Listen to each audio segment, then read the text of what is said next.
All right, folks, welcome to Get NIST, the series that breaks compliance out of the checkbox trap and turns it into a real security advantage.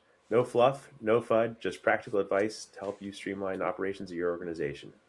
I'm joined as always by my co-founder of Blacksmith InfoSec and co-host of Get NIST, Michael Zabarski. And today we have a special guest, Ian Richardson from Fox and Crow Group. I don't know how to pronounce your company's name, Ian, but That's there all we right. go. It's a bird. It's a bird and a mammal. Don't worry about Yeah, it. perfect. Do you want to tell us a little bit about yourself and introduce your to the audience? Yeah. So thanks for having me on, guys. Ian Richardson. I had a MSP out of Mid Michigan that was a compliance regulated industry focused in healthcare for 16 years. Sold it in 21, and throughout that journey, went from being a guy who did sales as part of a necessary evil to kind of liking sales, and now I have an unhealthy relationship with how much I like to sell stuff. And these days, I help other MSPs set up sales systems and find people like me to go sell things. Excellent. Well, thanks for joining us today. Speaking of sales, that's really our topic of conversation today. We're calling it a Hmm. fireside chat. None of us have fire. Well, you I might know. actually have fire. It's you're up in the frozen No. tundras of Michigan right now. So, Yeah. Yeah. uh, I should have a fireplace in here, but I don't. yeah. Like I said, at least with the weather right now, you need a fireplace. But Hmm. yeah, so our topic today is really about sales and how you can improve your annual revenue, your monthly revenue, more importantly, your recurring revenue, not by going out and chasing new logos, but today we're going to focus more on what you can do with your current logos. And um, I was correctly admonished on Facebook the other day by somebody who, when I talked about this, talked about using your quarterly VCIO meetings. Hey, you should be in constant contact with your customers. Absolutely, you should, regardless of whether you're talking to them daily, weekly, monthly, quarterly, once a decade, whatever that frequency is. Hopefully, it's not once a decade, but whatever the frequency is that you're talking to your customers, the best source of new revenue growth is from your existing customer base, not from net new logos. And so that's the premise of the conversation today. So, Ian, you want to, without now that I've kind of spoiled your thunder here a little bit, you want Oh yeah. to take things over? Yeah. So with existing customers, we're always looking at the cross sell, right? Upsell, hey, you sold someone something on top of something, but the cross sell is really about that penetration type of sale. And my background, as I alluded to, was healthcare IT. So I ate, lived, and breathed for 16 years, 45 CFR, Part 164, Subpart C, Sections 302 through 318, which is commonly known as the Health Insurance Portability and Accountability Act, or HIPAA. And anyone who's been in the game for a while says, "Oh, HIPAA, that's kind of toothless," right? Like, and for a long time, it was a regulation in name only. And over the past 5 years, the last 5 years that I had my MSP, and certainly continued through today, that situation changed where there were fines going in. It wasn't just a hospital system. There were OCR audits, or Office of Civil Rights audits, that were coming down. And there's a large amount of common sense compliance regulations in that statute that when we would take a customer on back 2005, 2010, nobody had. So the regulation was written, and there was no technical way in existence to perform that, right? If you wind back to 2010, something like EDR or a managed security operations center, that stuff didn't exist. Not in the small business space, not for any of us to be able to utilize. So as the tool set and offerings and service partners started coming out, we developed a routine need to be able to insert new technologies into existing customers to meet compliance needs, show some additional value, obviously capture new revenue streams for us, and security was a big part of that. Um, and the process we used was a three-part process, and those three steps were planning, return on investment, and execution. So return on investment. I love that phrasing, right? Yeah. Because at the end of the day, right, we're asking people or asking our end clients to spend more money on securing their Mm-hmm. business. And so you're talking about return on investment. What do you mean return on investment? When you're asking me to spend money on something that is a protection EDR, right? That's Mm-hmm. that's not. Where is that increasing my revenue as a small business, right? So, Yep. when you're having those kind of conversations, how do you broach the return on investment when you're talking about a managed SOC or an EDR solution that is uh, historically viewed as a cost center? Yeah. That's a great question. So if you've identified the campaigns around a managed SOC or EDR or whatever the item that you're putting in, return on investment starts with a question and answer session with the customer.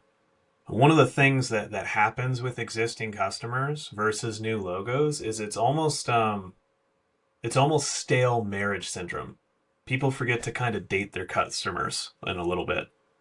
So when you've got an account management thing, it can become routine, it can become run of the mill. You're not asking good questions. You're not having a session with questions to get some curiosity around there. And so we start off with a meeting that where the goal isn't to make a sale. It's about sowing the seeds. People talk about hunters and farmers, okay? And there's an interesting misconception on good account management. A great farmer sells from their calendar, not their inbox. Someone who sells based off of emails coming in is an order taker. Someone who sells off of meetings that they're proactively and going out and finding, that's a farmer. So when you lead with these questions that are steeped in curiosity with the customer and they don't have an agenda and you're okay with no or a negative being an answer, that's good. So with that managed SOC, you start off with a bunch of questions around risk. And you have to tailor those questions based off of who's your point of contact. So if you're talking to an owner, a business owner, business owners only care about three things. We care about risk management, profit enhancement, and efficiency. Period. Nothing else matters. And profit enhancement is around growth, both top line and bottom line, right? So you could even make it simpler to say risk, growth, and efficiency. Where a COO is much more around operational smoothness. They care about day to day headaches going away. They care about things not becoming their problem. The other people you might be talking to in this, maybe your contact is CFO. CFO is going to care about return on investment. They care about reduction of hard costs and more value for dollars spent. So the money conversations with that CFO controller. IT is looking to offload certain tasks. A compliance officer is looking to literally check the boxes of reduction of risk because they don't want fines. That's their job. Make sure we're in compliance, make sure we're not getting fines. So, who's in the room is a question. And you have to search through and do a discovery with this existing customer about how they feel around the topic that you're trying to sell. So with managed SOC, how do they feel about risks? And start off all the way high level. Like what's have you been paying attention to what's going on? Let's talk about your data. Let's make sure I have an accurate understanding of what type of data you have. Where's that data stored? What happens if it goes away? How long could it go away? What happens if it got exposed or exfiltrated? What happens if access is removed for a day, 2 days, a week? What does it do to your business with zero assumptions? And I don't want to assume anything. When you map out this risk profile, you find the thing, and there's always a thing in every business that's exposed that the offer would protect. That, oh my God, if this thing is impacted, it's a really big deal. Congratulations, that's your approach. Get them to monetize what that pain is, get them to what that potential pain is, get them to monetize how much that thing is worth. Is it your entire daily revenue stream? What is it? Put some numbers around it, and now you can craft a return on investment. This is a insurance item that costs you $10,000 a year to protect your $25 million revenue stream in this way. Now we're having a different conversation. And the return on investment is preservation of access to $25 million of revenue. Is that not worth $10,000 a year to protect, or whatever the price is? Yeah, no, that's I can see Mike chomping at the bit here, so I'm going to let Well, him no, jump in. yeah, No. no, yeah. No, it's interesting because one of the things you called out is the different roles, and those roles don't necessarily have to be the same people, right? Like a Mm-hmm. lot of SMBs, that CFO that is very much money aware and doesn't want to spend money is also the person that's in charge of risk and understands risk and becomes that Mm-hmm. compliance officer by default and has to balance those two things. Um, so I want to call out that again, it doesn't have to be different people. It might be the same person just wearing multiple hats. You Much, know, yeah, and a lot of them it is, right? yeah. Yeah. And then the other thing you said towards the beginning, Ian, is you were talking about how you know HIPAA was a while back, going in and didn't have teeth, and it's gotten more and more teeth. They're, one of the things that Jared and I have talked number of times about is they're talking about updating HIPAA yet again, giving it more teeth, Mm-hmm. getting rid of all the addressable stuff, making it all required. One of the things that we've been discussing is, hey, is this actually going to happen under the Trump administration because they're trying to deregulate a bunch of stuff? Um, Looks like they're still the plan is still to move forward with that in 2026. So that'll be an interesting. Again, one of my biggest frustrations with HIPAA is that it has teeth, but they're all after the fact. There's no Mm-hmm. like reassessment. Hey, make sure you're HIPAA compliant. Prove to HHS, OCR, etc. that you actually are. There's no There's external no third reporting. party audit requirements. There's Mm-hmm. no, yeah. Um, and so my view is generally it's still not going far enough Mm-hmm. because there's still a ton of doctors' offices and dentists' offices that have you sign the HIPAA paperwork, and that's where it stops. Sadly, I um, think I think what you'll see there, and this is just like I'm just spitballing, right? Like, but if I was gonna bet on regulation future, I would watch CMMC. yep, And because if the DoD is able to quote unquote get away with it and force it upon industry, you'll start to see bleed through with updates where there might be third party assessor, there might be the inability to participate. And what can the federal government can do two different things. They can apply fines, but they can also remove revenue streams. So any sort of federal funding through Medicare and then down to the state level where they might do piggyback on Medicaid, reimbursements to providers, things of that nature, which will be hospital systems. yep, That'll be where that squeeze point comes in on some sort of regulatory area. And then if they're able to do it through that, the insurance companies will pick it up and punish the rest of the market alongside. yep, Yep. yeah. It's Yeah. And definitely an CMMC is definitely, we saw a major leap forward last Mm-hmm. fall. We're going to see another one this coming fall. That is, even if they delay it, that is absolutely coming. We've already seen one of our MSP partners has an end client that is, without giving away too much of what that end client does, I'll just say they provide a specific widget that is only available, like they are the only producer in the world that creates that widget. And Mm-hmm. they sort of took well, we're the only ones who do this, and so therefore we don't have to do anything. And sure enough, their contract was at least threatened to not be renewed Mm-hmm. because they weren't CMMC compliant. And so they are scrambling now to become compliant with CMMC so they can maintain that contract, even though they are the only producer in the world of this specific widget. And so it is absolutely coming. I agree with you. I think whether HIPAA gets the refresh in 2026 or not, that is coming regardless of who's in the White House. And I don't want to get political here, right? Whether it's Republican or Democrat, the uh, and broadly speaking, low regulation or high regulation, something like HIPAA, CMMC, these regulatory frameworks are going to come, whether you want them to or not. They are going to be Mhm. here. They are here to stay. They are going to get bigger, badder, and stronger over time. Yeah, agreed. Uh, 100% agreed. So, Ian, you talked a little bit about the risk conversation with your clients Mhm. and understanding what it is that they want to protect. And this is something that I've kind of banged a drum about for a while now is that if you think about it, cybersecurity is no different than caveman security 10,000 years ago. At the end of the day, you Mhm. have something that you want to protect, you have some way of protecting that, and it's whose sticks are sharper, yours or the person who's trying to take whatever it is that you want to protect.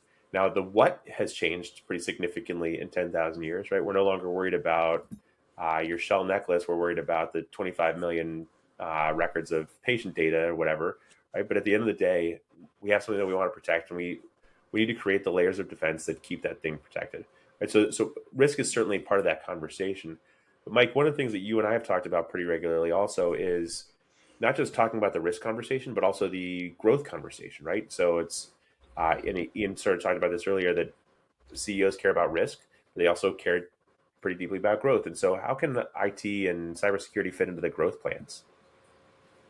Yeah, I mean, part of it, and this has been something that I've kind of learned during my career in IT, has been basically making sure that the whole point of IT, and I think a lot of people generally understand this in concept, but not necessarily in execution. The whole point of IT is to make a business be cheaper, faster, and better. And without understanding what the business does, you can't do that. And so a lot of our MSP partners, a lot of MSPs in general that we talk to, they are really providing MSP services, but it's really a lot more technical services. They're not providing that full fledged VCIO, hey, let's align IT to your business so let's actually understand what your business is doing. Let's meet with the different departments, figure out how we can help them achieve their goals, right? And through those conversations, again, whether those conversations are around business risk or organizational risk outside of the scope of IT and cybersecurity, or whether they're a conversation around, hey, what are you trying to achieve over the next 30, 90, 180 days? And let us figure out how we can help you achieve that. And then when you come back, you can say, hey, did you achieve this? And did what we did help you achieve this? Cool. What are you trying to do over the next, again, 3, 6, 9, 12 months? Um, that first of all, you kind of secure your relationship there because if you're helping them drive their revenue, they're not going to leave you. It doesn't really matter how much you're charging them. They will see the value in that versus seeing the value in just fixing computers and delivering computers, etc. Um, the other piece of that is, again, by doing that, you're going to be offering them different services, different solutions to enable their business and to make their business more secure. And so, again, your revenue is going to go up by definition because you're trying to help them create better business flows and better business processes and just make their business generally faster and better. Yeah, it's about building that strategic partnership, right? If, at the end of the day, if you are a vendor, you're not going to get very far. That relationship is going to stagnate because they see you as a commodity that can be replaced. If you are a partner, you're going to be embedded in their business and helping them grow, right? And this is the maybe the overall message here is if you're going to call it VCIO services, VCISO services, V anything services, right? If you're a virtual officer of the company, that doesn't mean the emphasis is not on the word virtual, right? The emphasis is not on the word fractional. The emphasis is on the word officer. And as an officer of the company, whether that's 2 hours a week or 20 hours a week or 40 hours a week, or for those of us who are running our own businesses, 168 hours a week, because that's right, 24/7. At the end of the day, that officer emphasis means you need to be that strategic partner in helping them out. Ian, you look like you've got something to add here. So correct me. What did I get Yeah. wrong? No, no, no. There's nothing wrong around it. What I would say is the one of the biggest challenges I see when I'm having conversations is around messaging. So the difference between risk management and growth enablement is a positioning statement. And I'll give a specific example to kind of paint the picture. So my background's healthcare. For a very long time, there has been a significant revenue stream for private practice, so a non-ambulatory, non-hospital owned practice with insurance reimbursements called patient-centered medical home. And it's you doing certain things for visits. So if you're ever wondering why a doctor will take your blood pressure every single time you see them, and your SpO2 and your heart rate and weight and height, which doesn't really change that much, but if you went in 5 times, they're going to take it 5 times even if it was over 5 weeks. That's generally from insurance regulation requirements to get paid a certain way. Patient-centered medical home, you document in a certain way, you have certain policies, procedures, you get more money from insurance. That's the basics of the scam. Okay? And yeah, I'm calling it that on purpose. And so there is very large reporting requirements to hold this sort of revenue stream. But if you get the revenue stream, you get a kicker. If you don't meet it, you have a subtraction. So you might be looking at a 5% gross revenue swing, 2.5% kicker, 2.5% reduction from not meeting these requirements. Now, doctors have to run through that. They have to generate all of these reports, etc. In today's modern age, there's LLMs out there, AI, where someone might pipe in an unencrypted massive amount of patient data into a public LLM to try to help them out with reporting, and suddenly you've created a data breach. And having a conversation around DLP, data level protection, how you can help do that. Not only are you doing risk mitigation, but if you have the figures on what's on there, hey, we're going to make sure that we enable successful achievement and the avoidance of fines. Yay, we've got Yeah. a 5% revenue impact growth along with this risk avoidance. And it's about how you position it. It's about how you do that discovery. And I'll go back to something I said earlier. When we land customers, MSPs tend to stop dating their customer. Start having, like, if you're VCIO, VCSO, account management, TBR, QBR, I don't give a damn about the acronym. But if you're talking about how many tickets you closed and response time, you are literally talking about that is the equivalent of a lawn care guy coming to you and saying, I cut 8,922 blades of grass today for you. Praise me. Nobody cares. Those aren't valuable metrics to anyone but you. But if you're talking to them about their business, how do they make money? What gets in the way of them making money? How does a regulation impact them? What are their challenges? Even if they're non-technology based, you're having an executive or officer level conversation where then you can start giving guidance and the return happens. Because when they say, well, yeah, it'd be a really big problem. Well, what's that? Oh, well, we'd have this, this, and this. What would that cost? And they share the number. Congratulations, you got it. Yeah, Like now you have everything you need to do to justify a cost because you say, that's a $5 million problem, guys. $5,000, I can fix that $5 million problem. yeah, and there's two other things with that, Ian. Right. The first one is as you start having those conversations, that will generally get you in front of the right people. So if you're already at the business talking to an executive assistant or an admin, and you start asking those much more business oriented questions, they're going to pull someone in that can actually answer them. That's Um, right. and the other piece of that is what I've noticed is the further up you go in the company, the more easily people loosen the purse strings, because from a director position, you may be like, oh, $10,000 is a ton of money, but the CFO is like, $10,000. Why are you bothering me with this? That's a rounding error. Yeah, right. And so again, just getting the right people in the room to have those Mhm. conversations, all goes a lot smoother. That's Yeah. right. The one time that people will care about your blades of grass metaphor is the when they, like, if you're meeting with the wrong person, especially the office manager, whoever is your point of contact, and you talk about the we closed or cut 8,922 blades of grass. Yeah, but Ian, you missed one, right? The one they're going to care Mhm. about is the one their CEO couldn't get to their email and for 14 minutes and the world ended and their ass got chewed out. And guess what? That's the one thing they're going to care. And so as soon as you bring up the metrics, you're not going to win yourself any friends by doing that. What you are going to do is give them the way. Hey, I'm so glad you mentioned the tickets. That's Ian. right. Let me talk to you about the tickets.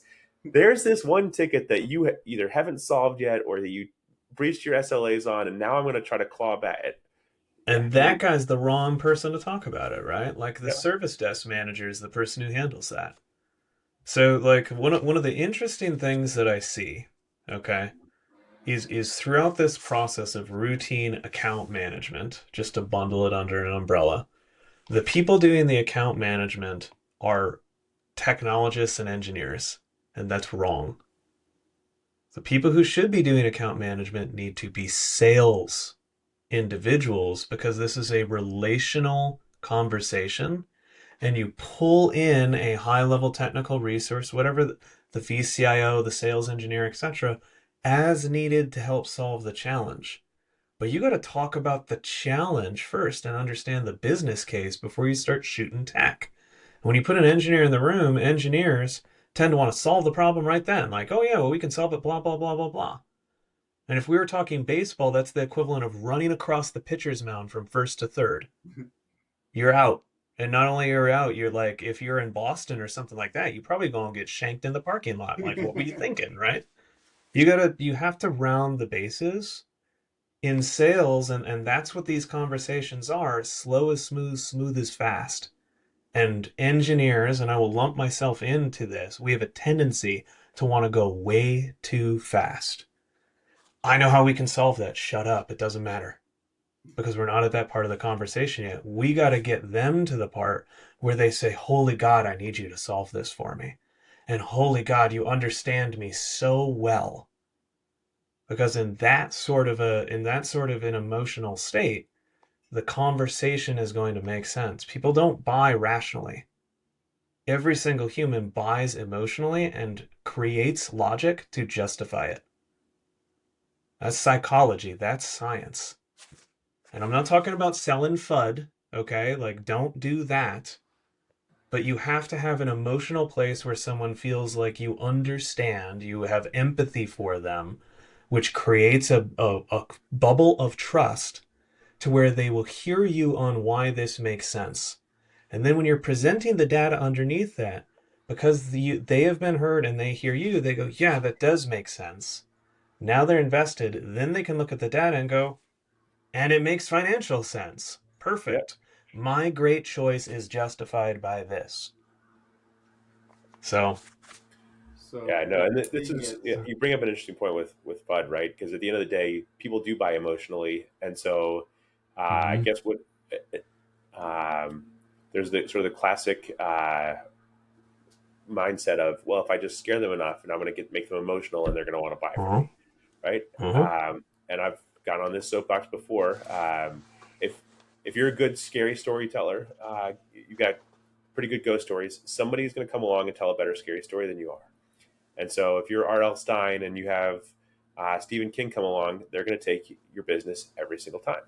If you instead have built a relationship with your customers and you've built that based on trust and you're being the strategic partner, and somebody comes along and sells them a scary story, they're going to come along and say, hey, Ian, somebody just warned me about X, Y, and Z, or they said HIPAA is definitely getting teeth this year. Am I ready? Whatever that scary story is, hey, don't worry, I got you. But if you don't have that relationship, if you don't have that strategic partnership with your customer, when they get scared, they're not coming to you. You're just a vendor. You're replaceable. They're going to go with the person that they think is going to fix the problem, right? We're seeing that over and over again. With you brought up AI and LLMs and dumping data into LLMs. It's sort of the same thing right now. Everybody and their brother is interested in LLMs. Some think it's going to ruin humanity. Some think it's going to be the next greatest thing, and they're both right. Right at the end of the day, they are both correct. It is there are a lot of things that we're getting right about this, and a lot of things that we're getting wrong about this. And I wish my crystal ball was perfect and I could tell you exactly how this is all going to play out. We're certainly at sort of the peak of the hype cycle. Whether reality can live up to expectations is still TBD. There are some people who will tell me, "Oh, I can vibe code anything, and we don't need software vendors anymore." Okay, cool. Let me know how that works out for you, right? Like, Yeah. I've seen the quality of code that comes out of Claude Code and Cursor and all these things. It's better than some of the interns that I've hired in the past, right? So like, there's good stuff Hmm. but better than some of the interns that I've hired is not exactly a high bar, right? Like, That's right. so we're gonna get there, but it's gonna take us time, and so, but again, if you're not having those conversations, and if your clients aren't having those conversations, then guess what? The LLM becomes a paste bin where people are just dumping data, and you have to worry about Hmm. data loss prevention. If you're instead having some conversations and saying, "Oh, you want to use LLMs and you want to use them responsibly, great. Let me help you find a path forward with that." Right? We can bring that LLM in house. Here are the things. If you spend a little bit more on the LLM and you get the data protection agreement and you sign a BAA, that's a different conversation than if you're just dumping it into ChatGPT. Give people the Hmm. healthy, and I say healthy here, the safe outlet where they can use these tools and experiment and explore. And you're gonna make your client successful. You're gonna make them look like a hero, and you're gonna avoid a lot of the shadow IT or shadow LLMs or whatever we want to think about. Like these things are real. So Yeah, and I think part of it is going back to your point of nothing ever changes, right? And I have this conversation with you know my kids as well. Like they're like, "How do you know this was going to happen?" It's like, because nothing changes. Like what you're going through, every single person has gone through since the beginning of time. Hmm. um, but Jared clearly doesn't care about protecting his puka necklace. I still care about protecting my puka necklace, but um, you're gonna have those conversations, and you're gonna talk to them about, hey, you don't want to be the Department of No. You need to come up with a safe, sane solution for them to be able to accomplish what they want to do. Because if you go back to being Department of No, guess what? Hmm. You're gonna shadow IT will grow, and they're gonna start using those LLMs and AI anyways, and you're gonna find yourself in a world of hurt. Well, and that's the key thing is that no matter what you do, the customer is going to find a way to gain some efficiency from new technology. When something is ubiquitous, AI is an easy example because it is the buzzword right now. When it's nonstop in the news, in this, in that, your customers read the news, they have conversations, they have colleagues who aren't your clients. That is coming in all the way down to the frontline level where they're like, this thing takes me so much frickin' time, and I don't want to deal with it, and I'm going to use this thing to time save because my buddy taught me how over the weekend. Well, that's fine, except when it's starting to create these massive compliance holes or problems for IT. So you can either have those proactive conversations over and over and over again. What are the biggest time wasters? What's the most manual processes? Where are things at? And engage with your customer at that business level. Say, all right, like if we start solving some of that, what's it gain? So that we can establish some budget around it, and let me go back to the lab and find some ways that we can help. If you don't do that, and you don't have that robust professional services arm that's part of this cross-selling campaign that we've been talking about, that's delivering these sorts of high business impact services to your customers, they're just going to go find someone who does.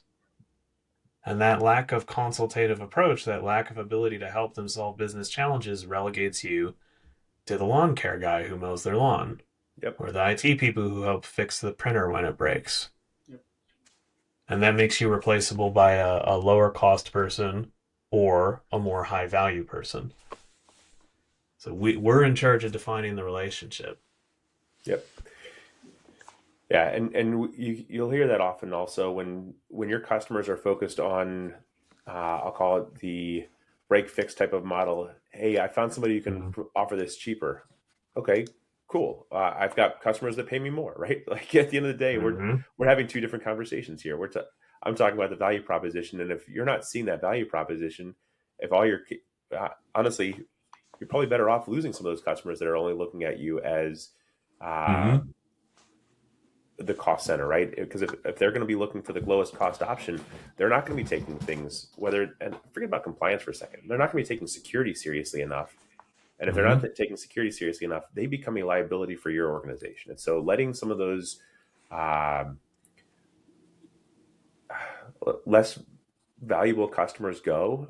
Trying to think of a polite way of putting it, right? Yeah, well, Letting some of yeah. those customers that look at you as a commodity go, so you can focus on the ones that you can build a strategic relationship with. It's going to go a long way. Hmm.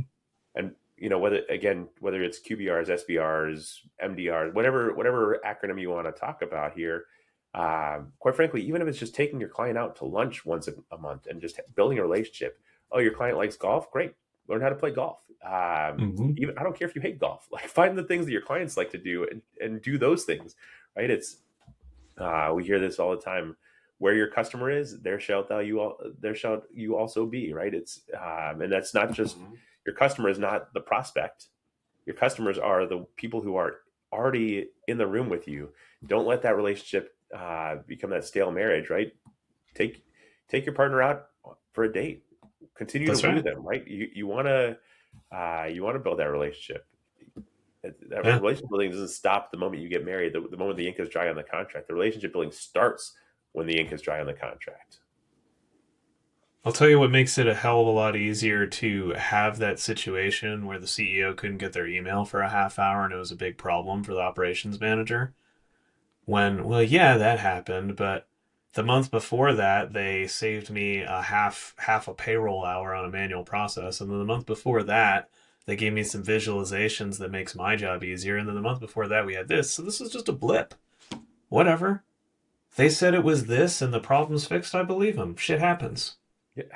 Versus they only call you when stuff's going wrong, and now this thing went wrong and you didn't help.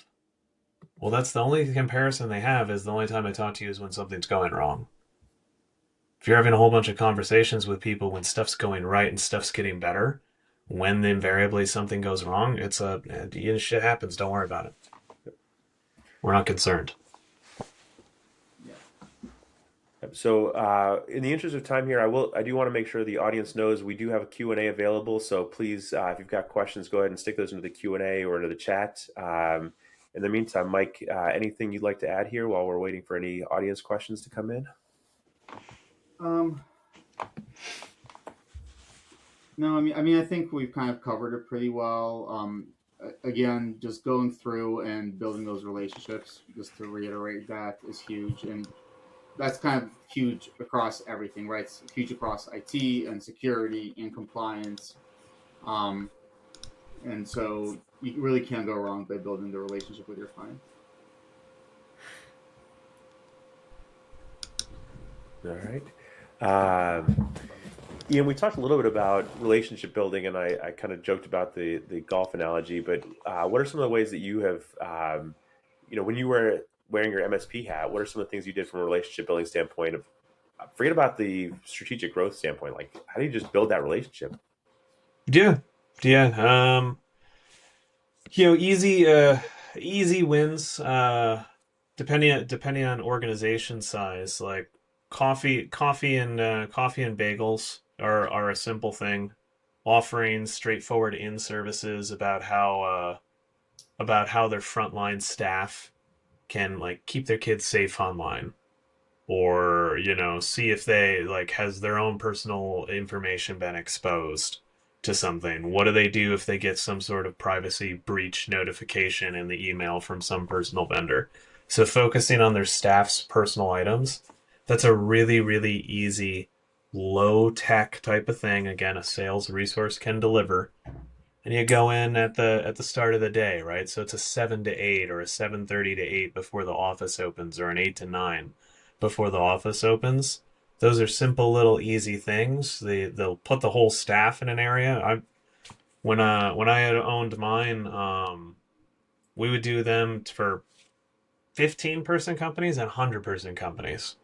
And sometimes you do them in shifts, right? Hey, we'll have 30 here and then 30 here and 30 here. So those are easy, low cost, simple ways, high value, high impact. The taking people to lunch is a great one, especially when you get a bunch of clients in a particular vertical. Hey, would it be valuable if I set us up a lunch with your peers? Got a bunch of folks, and if you have one, bring a friend. Yep. Congratulations, now you got a room full of prospects. You just grab a room, buy lunch for everyone and network. There's no education, there's no presentation for the people there. Oh, hey, great to meet you. Here's my card, etc. And they're the ones doing the selling for you. You're just there chatting and facilitating some things. Once you get to a more critical mass of revenue, start going where your customers are at. So supporting their industry trade associations as a sponsor, providing educational content there. If they're involved in not-for-profit items, find a way to sponsor that. So if they're doing a food drive, just go to the store, buy a whole bunch of canned food, bring it over by their office, drop it off with a little card from the company. Simple, easy things to do that. You can set up Google News alerts on all of your customer names. Whenever they're in the news, send them a congratulatory card. It doesn't have to be complicated. Yep. But so those are kind of the above and beyond things. More importantly, just pick up the damn phone and call them. Hey, how you doing? How are the kids? How's stuff going? You said you were going on a vacation last time we talked. How'd that go? What'd you do? What was the best part? Should I go? Just have a conversation with them. Have a phone call with zero agenda outside of seeing how their day is, and then use your CRM to track those notes so you can build the conversation relationship over time. People don't like to fire people they like. Get your customer to like you. Yeah, no, that's the phone call goes a huge, especially in 2026, right? Like nobody picks up the phone anymore, right? It's always a text message or an email or a smoke signal or whatever, right? It's like That's right. get on the phone anymore, and so it goes a long way to get on the phone. Sending the congratulatory card, sending an actual piece of physical mail that is not spam. It's just a hey, I saw this thing. That was exciting. Good for you guys. Like that goes a long way. That people like that and value some of those tangible experiences now in a way that they didn't before. Um, you know, so one thing that has changed a little bit is we're doing a lot more remote work, and so if you're a doctor's office, it's pretty hard to. We haven't developed the tricorder yet, so you can't do remote medicine quite the same way. Like I love it to be. Bless my wife, she tries to do everything by phone and including seeing the doctor. And the doctor's like, the cough for me just does not work over FaceTime. So you do sometimes have to have the in-person stuff. But when you're dealing with a fully remote organization, you can still have those training sessions and on how to keep your family safe. And you can just say, hey, by the way, we're doing this. Do a virtual happy hour. Send people a cocktail kit and do a virtual happy hour. To your point, Ian, know your customers, right? Know them intimately. Know what they like. Know what their kids like. Know what their spouses like. Know what, right? If you are building those relationships and you can say, you're not just calling Ian and saying, hey, Ian, how are you doing? How's the wife? Hey, Ian, how's Carrie? I saw, what's going on with her? Like, are you guys in Michigan or somewhere else right now? What's like understanding that your clients and their, not just their business, but their family, everything goes a long way. It does. And it's not complicated work to do relationship management. It is work. It's hard, especially when you're not feeling motivated to do things, but it's not complicated. You don't have to make it complicated. Find a strategy, lay out a process, do the same process with everyone on the same sequence over and over and over again. And what that sequence, what that consistency presents to your customer is that. You know, he always calls me. Every month he called me. Usually it's the second week. Usually it's the second Tuesday. That's really reliable. I can count on that. And now you're building faith and trust. So, real quick anecdote here. My father-in-law, speaking of calling, he's got one buddy that he calls every Tuesday, and they talk for exactly an hour, and it's like clockwork. And it doesn't matter go on family vacations, whatever. Every Tuesday at 10 a.m. Pacific, he's going to call his buddy, and they're going to talk and it cracks me up because I've listened to the conversations, or at least the tail end of the conversations before, where It's like 10:59. Okay, well, our hour's up. Have a nice day. Like that's it. But it is religious. It's like clockwork. They know exactly that is gonna happen, and it's predictable. And so getting that level of consistency with your customers that they know you're gonna call them. And it doesn't need to be that consistent where 10 a.m. every Tuesday you're calling Ian and saying, "Hey, Ian, how's it going?" But being consistent and consistently showing up, like that's the biggest part of any sort of relationship. It's just that consistency and showing up, right? It's That's parenting, right. it's relationship building, it's employees, it's your staff. That relationship, the showing up, that presence is critical. That's right. That's all it takes. All right. Well, I think we are just about out of time here. Any final thoughts, Ian, before we call it a day? No, I mean when you're pulling these together, I mentioned there's kind of a three-part process: planning, return on investment, execution. Figure out where the opportunity is for planning and who it applies to most, kind of middle of the road and least. Map out your approach, have those conversations, and when you're executing, when you're approaching and trying to do this, do it on the customers who matter the least first, because that's your training wheels, right? The first time you're trying to do one of these, go talk to those C grade customers that are low value and you don't expect to do things, and this might end up having them leave anyways because it's a weird conversation. Go have those conversations first, learn what you're doing, and then shift to the big opportunities. Go to your best customers once you've had 5 to 10 at bats and worked out all the kinks in your approach and how you do this. Yeah, and the flip side of that, Ian, is, and Jared and I have seen this play out a couple times where, actually one of Jared's friends came to us and he's like, "Hey, I'm really not happy with my MSP. I need some help." Or they're here when stuff breaks, they fix it, but like they're not doing anything for us. Can you guys help me find a new MSP? And we're like, sure. And so we made some introductions. They started having conversations. And when they went back to their MSP and had the conversation, their MSP basically said, "Oh, we do all this. We didn't think you wanted this. So we haven't talked to you about this." And so we just continued operating like as cheap as we can, as lean as we can for you, just on break fix. But like, yeah, we can absolutely do all this. And they end up actually retaining the relationship. But like, when you go to those C customers that you think aren't going to do anything, you may be surprised, and it may turn into a much bigger contract for you as well. If you haven't been having the relationship management, folks who you've been writing off might have big plans or might have a lot more wallet to share. But neither side is communicating well. Yep. So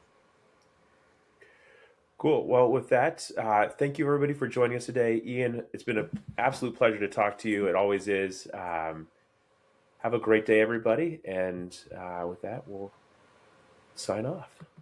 yeah, thanks for having me, guys. Absolutely. Get misty. Yeah, we're